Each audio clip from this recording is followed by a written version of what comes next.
Progressive World podcast with your hosts, Drea Klein-Bergman and John Daniele, brought to you by the Progressive World Federalists, a civil society organization that examines global policy through a progressive, anti-oppression lens.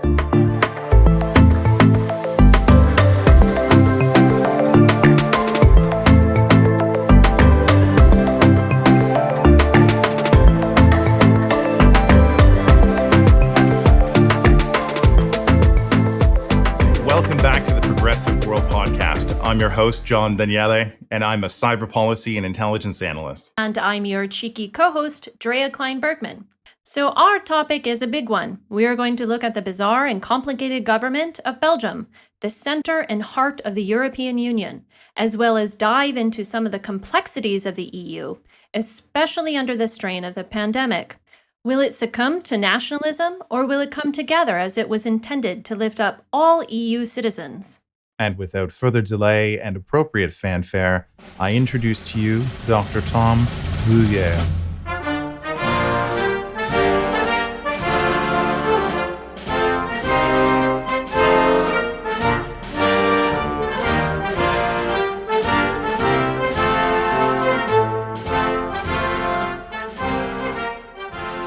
And that is the Belgium national anthem for our listeners. So it's my honor to welcome Dr. Tom Bruyer as our first guest on Progressive World podcast. In addition to all of his accomplishments on a personal level, I consider him to be a global citizen and one of my favorite humans to traverse the world with. He speaks 25 languages. Okay, I'm being somewhat facetious, but he has lived and traveled to hundreds of countries, and he has a love of people and learning about cultures that is infectious. In dozens of languages and topics, anyone can spend hours on end chatting with him. Tom has a PhD in literature and language, but his true passion is politics and conflict resolution issues. And he also has a master's degree in political science and government. He taught in the Gulf, Ghent University, and is currently at VIVES University College. He also gives lectures and is an expert on the Gulf and the Middle East. Tom, welcome and Happy New Year. Thank you. Happy New Year, and thanks for having me. So before we get into the complexities of Belgium, I was wondering if you could first help us North American listeners by giving us a brief kind of macro understanding of the European Union and how that works. Yeah. Well, Belgium was in fact one of the founding members of what was back then the European Economic Community. And this, of course, expanded into the EU, which was founded in the 90s. And as of now, we count 27 member states of the European Union. As everybody knows, the Brits unfortunately left us a couple of days ago on New Year's Day. Boo. We went from 28 to 27 member states. And so how's the sentiment in the EU now that Britain has finally decided to exit stage left? Well, in a way, I think everybody's glad that this process has come to an end, because of course this has been going on for 5 years now, since 2016, the referendum in Britain. And at the same time, it's been a bizarre year, 2020, with the COVID pandemic raging across Europe. And then this was added to that whole set of problems that we already had. So in a way, I think people are relieved, both in, well, let's say continental Europe and in Britain, that this whole discussion and these endless negotiations have come to an end. But of course, it's a bit strange because we will have a different relationship, for example, Belgium with a close neighbor, Britain. And this will have a huge impact, I think, on everyone, on students, on people traveling there, working there, lots of EU expats in Britain, maybe British students wanting to study in European countries, and so on. So I think it'll have a big impact, and it'll be interesting to see what happens the coming months. And, with the EU being formed in 1993 in the Netherlands, where I studied for my master's degrees, I want to pause just a moment and think about the Schengen area that currently exists. I lived and worked in Europe before the Schengen in the 1990s, and then afterwards, I cried when the EU was formed, happy tears, of course. And this is one of our goals as world federalists, to have this free movement of people. But living in Canada, and the equivalent would be to open our borders to, all North Americans. And I know from living in Europe, there are some real divides. We're talking about North versus South and East versus Western Europe. Can you tell me some of like the positives and negatives, especially during COVID, with these open borders and what's been going on with that?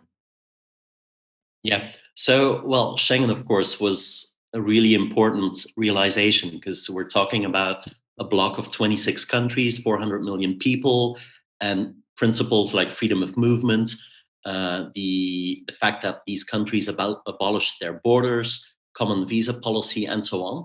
So, this has been really important to people working and living across the Schengen area, has been important for students, for exchange programs, for young people just traveling across the continent, just as I did, years ago.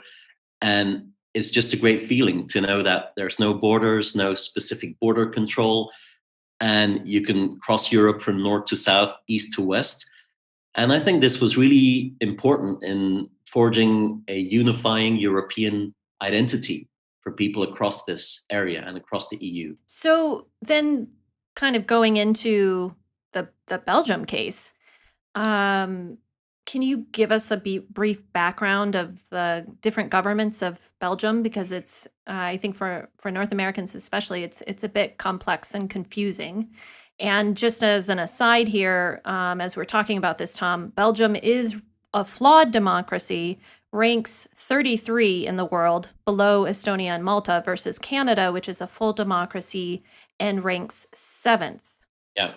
So I think, well, Belgium is a very complicated country, even if it is a very small country, wedged in between France, Germany, Holland, a country of 11 million people. And I think most people will know Brussels, our capital city, since it's also the city where you will find EU headquarters, the European Parliament, European Commission, and it's also the city where you would find NATO headquarters.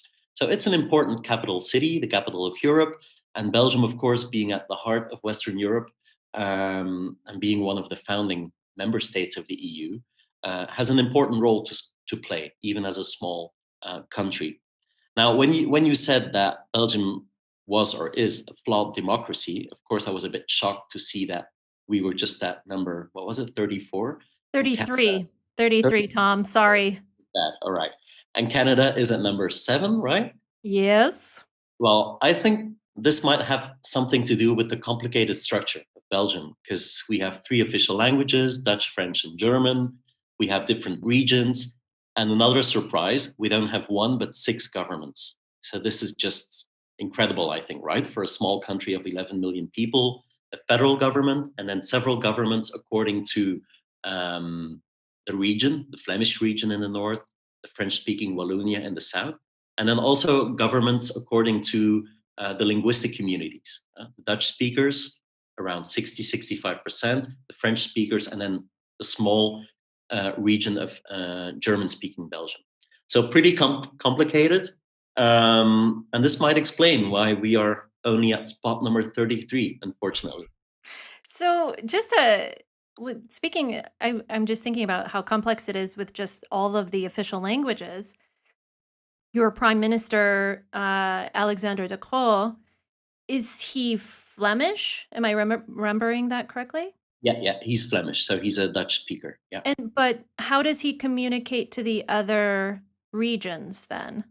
Well, in general, for example, think of the press conferences we had during, well, last year when the government had to communicate about new rules in place regarding COVID. So everything is done usually in French and in Dutch. Even if German is also a national language, it's in a way less important because this is a really small region of Belgium. But everything is usually done in French and in Dutch. So you would need someone who's bilingual, right? Especially the prime minister, but also the ministers of the federal government. And this is not always the case. And we have these petty problems sometimes regarding language, identity, how fluent one of the ministers or especially the prime minister is in the other language. So yeah, they have to take into account all these sensibilities across, let's say, the main regions of the Dutch-speaking North and the French-speaking South. And how is De Croo's French, by the way? Very good, in fact. I think he's well respected in the south, in the French-speaking part. He's only been in power since September, because we had a long period without any government after the Yeah, election. can we talk about that shitstorm of you not having a functioning Oh, government? well, where do I start? Let's just say that we broke our own record for the longest period without a government. So we had the same problem in 2010, when the different political factions, parties couldn't come to an agreement after the elections. So I think back then, we spent 541 days without a government. So that's just incredible. I think we beat Iraq. So we held the record then. And then now, 10 years later, same problem, um, during all these negotiations to form a new government, deadlock. And now I think we spent 592 days forming a government up until September of 2020. That's unbelievable to me, Tom. And I'm just also thinking about the practicality of not having a government. So I'm thinking about I'm going to just call it a government shutdown, right? So do you still have everyday things like your rubbish is being collected, your wages are paid, you still have access to healthcare? Are all of those things happening during these shutdowns? Yeah, so we didn't see real problems, let's say, on a day-to-day level, and people were even making jokes like, see, we still function without a government, so it's not that bad. But of course, on a political level, it was pretty bad because you cannot tackle a global pandemic with a caretaker government or no government. And 2020, we saw the consequences of all of that because you could say there was a form of, well, I don't know if I use that word, mismanagement or lack of transparent communication, but the statistics are there. So Belgium ranked among the worst countries in terms of the coronavirus response. And I read an article, it was based on a global study conducted by the Economist Intelligence Unit that gave Belgium the highest score for its testing capacity, but the highest death rate per capita, which is Yikes. just horrible, right? In the Yikes. world. And it's really bad when President Trump is pointing out Belgium on that press conference. Yeah. That was shocking to me. That was the shocker for us. I saw one of these, press conferences that President Trump gave. I was watching CNN, and all of us, people in Belgium watching that, for example, all of a sudden he shows this graph where he said, look, we're not doing so bad. There's other countries in the world that are doing much worse. And of course, Belgium was number one. So we ranked number one, with, as I said, the highest death rate per capita. And I think that was a wake up call for people here and hopefully for our politicians, because of course, you don't want to be number one in that kind of a graph, and especially not when President Trump is pointing it out. So that was a wake up call. And I think it was the same time when we were finally getting towards the formation of a new government. So things have improved. But I remember between March and let's say September, before the start of the second wave here, there were lots of problems and clumsy press conferences and, complicated ways of communicating to the people. So I think we turned a page and we no longer want to be that number one, let's say, and especially not during a Trump conference, right? Right. But also I'm really sad to say that you did make national news over here in North America recently. Um, there was a story, Tom, of well, we call him Santa. I think you call him something different, maybe St. Nicholas or something like that.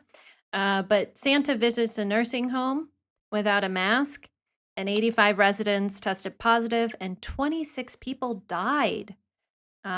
So let me ask you a question. Does Belgium Santa not believe in masks? Well, I think he still believes in masks because I think research show that most people adhere to all of these, strict measures and wearing a mask, keeping distance, and so on.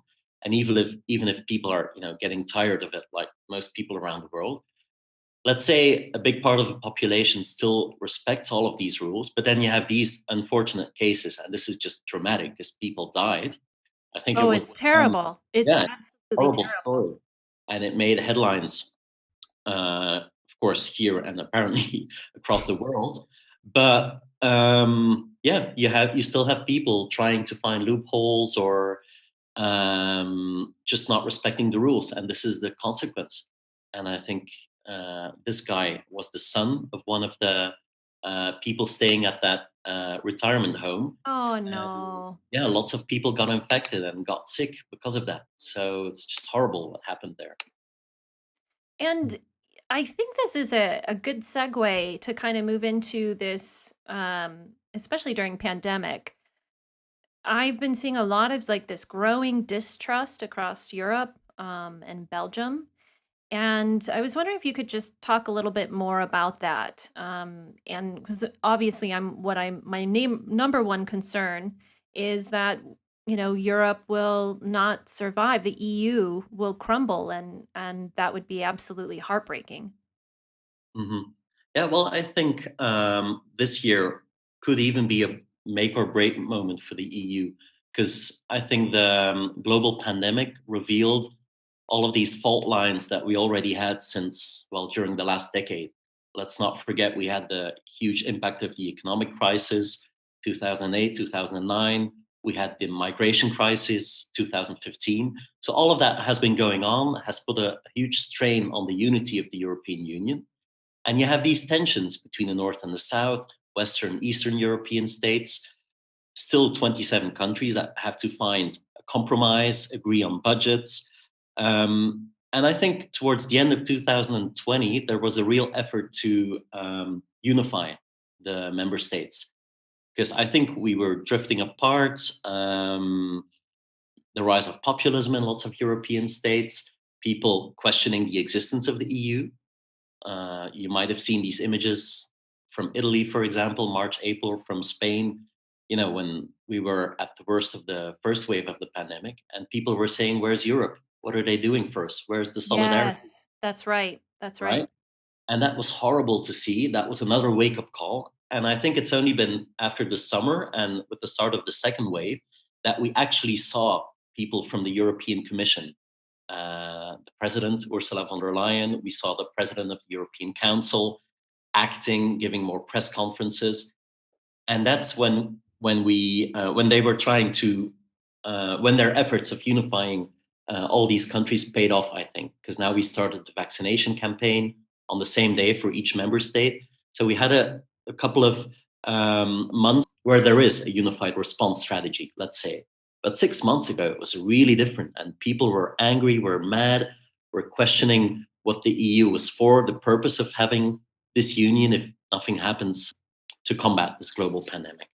So it sounds like you think that perhaps the EU will be able to stay intact through all of these crises. So I think so, yes, because we've started with the vaccination campaign.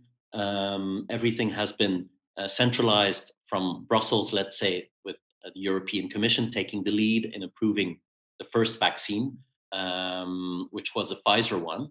So now you feel there's a more unified approach. And also, I think because of Brexit, because that has been finalized now, I think people or different countries feel the need to stick together in this block of 27 member states. Because Brexit was like another layer of another crisis added to the pandemic one. So I think because of since Brexit has now been finalized, we know where we are as opposed to Britain. And also now with the start of this vaccination campaign in all member states, I think people now have maybe a more positive outlook and perception of what the EU stands for and what its role can be in unifying Europe for the future. Oh, let's hope so. And I might have a solution to this, Tom, to strengthen the EU. There has been this campaign that I stumbled across that's been going on for a couple years to include Canada in the EU. Wow. Okay. Yeah. What do you think about that? Wow, I didn't expect that one. Well, I didn't expect the national anthem of Belgium to be played on this podcast, so that was a first surprise. And now you're telling me Canada is joining the EU. So yeah, I'd love to hear more about that. Well, it's just it's a campaign that many in Canada and there's also on the EU side are looking to cement, and then of course in this past October, there was this EU Canada strategic partnership agreement, And it's effectively where they're sharing this commitment to take effective measures to protect health and ensure a robust economic recovery and more innovation and inclusive and resilient economies. And I think this would really pave the way for this to happen. I think we should do something, Tom, and start this hashtag like Canada EU or something like that. Like, let's make this happen. Sounds great, because I know, of course, that the partnership between EU and Canada is really strong. And I think Europeans in general have a very positive perception of Canada. Of course, Canada being in North America, but in a way, there's this close tie between European countries, Canada. And for example, from a Belgian point of view, when I've been in Canada twice, when I was there the first time for a conference, people immediately started asking me questions about linguistic policies in Belgium and how they solve it in Canada with French and English and so on. So I think, yeah, Canada as a country, the politics, everything, of course, the cultural links, it feels pretty familiar for Europeans. And in a way, it could be just another Northern European member state, right? Like Denmark or Sweden, or let's say. So yeah, I'll have to read up on that, because I didn't know anything about that. And the funny thing would be, if the Brits left us this year, why not welcome the Canadians in, right? Right.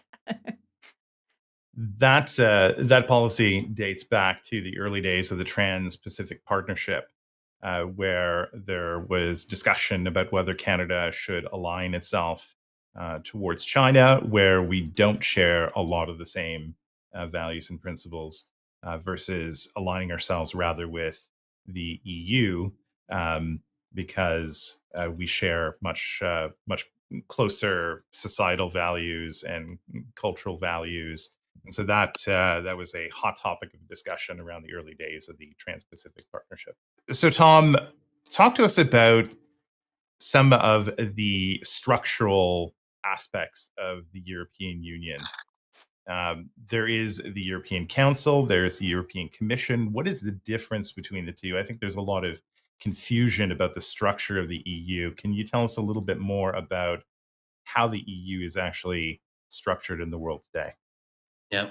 So, well, the European Commission, you could say it's the executive of the EU, initiating laws, enforcing the laws of the EU, managing EU policies, and you have one commissioner per member state. So now we have 27 commissioners, and they gather in Brussels to agree on policy and laws. And the European Council, in a way, you could say it's the highest level of political cooperation between the 27 member states. And the council brings together EU leaders, like familiar faces like Macron and Merkel and so on, to set the EU's political agenda. So there's quite a difference. And of course, the EU is quite complicated, and people mix up the Commission, the Council, but they have really specific tasks. And it's not at all the same, of course. Commission, you have 27 commissioners, elected commissioners. And for the European Council, it's a gathering of heads of state. And that's, of course, I think the most maybe familiar institution, where you have the press conferences, the big meetings that are mediatized every year, of course. Some of the other things that we can discuss is, some of those core policies that are at the heart of the EU. So you had mentioned some of the freedoms, like freedom of movement, the common freedom of goods and services across borders. The Schengen area has eliminated those internal controls. But two other critical parts to the EU is developing a common foreign and security policy, developing a common security and defense policy, and pursuing cooperation in the area of justice and internal affairs. How far along is Europe in establishing a common foreign and security and defense policy for Europe? And are we any closer to improvements in the area of justice and internal affairs within EU member states? Yeah. Well, I think, of course, on an economic level, the European Union, or let's say the Eurozone, is quite a powerful bloc. But when it comes to defense, for example, or a common foreign policy, I think Europe is still pretty weak because different member states, and of course the bigger nations like France, Germany, Spain, and so on, they still, in a way, conduct, of course, their own foreign policy. But you see this in different institutions. For example, the United Nations, where you would have France and the UK in the Security Council. That's a different direction, as opposed to if you would have a common foreign policy approach that's conducted by the European Union as a whole. So it's still, we have a High Commissioner for Foreign Affairs, but it's not actually someone that's really well known in international relations, even if, you know, the EU has an important role to play. But I think this is a work in progress for the coming decade, maybe, because I think, especially after the Trump presidency, but even before, Europeans have realized that they do need a common and their own defense strategy and their own voice in international relations. And when it comes to defense, for example, and the military perspective, I think we still rely too much on NATO, because, of course, that's a legacy of World War II, and the Americans take the lead or took the lead. But in that way, the Trump presidency has also been a wake-up call, because, you know, Trump famously stating that Europeans should spend more on defense, with threats coming from Russia, from China, and so on. And I think, of course, he was right in a way, because it's the 21st century. The US is gravitating more towards Asia, and that was already the case under President Obama. So I think it is true that Europeans have to invest more financially and strategically in a common defense strategy for the 21st century, and so that they can be able to face these challenges on their own and wouldn't need necessarily the American umbrella that's always been there.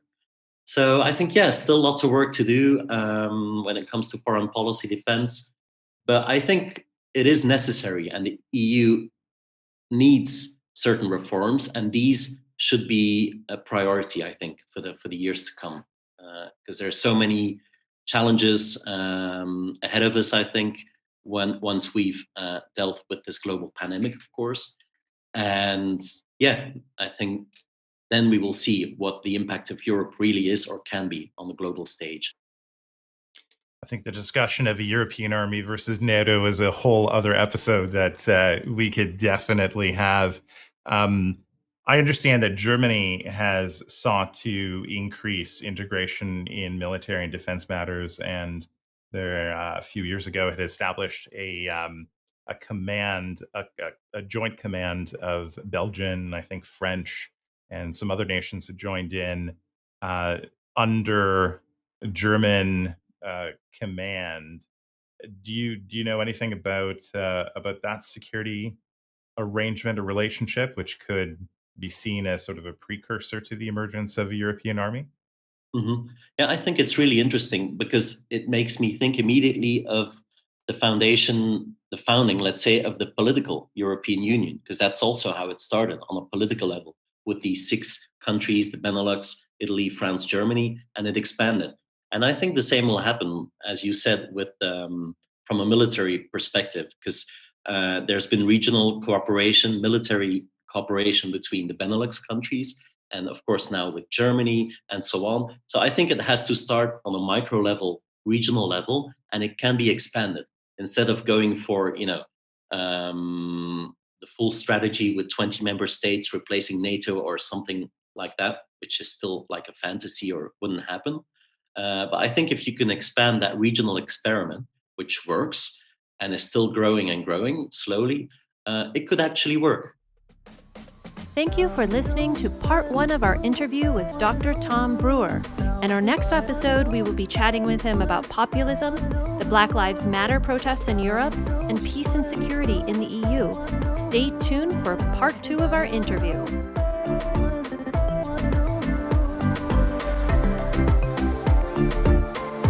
You've been listening to the Progressive World podcast, brought to you by the Progressive World Federalists.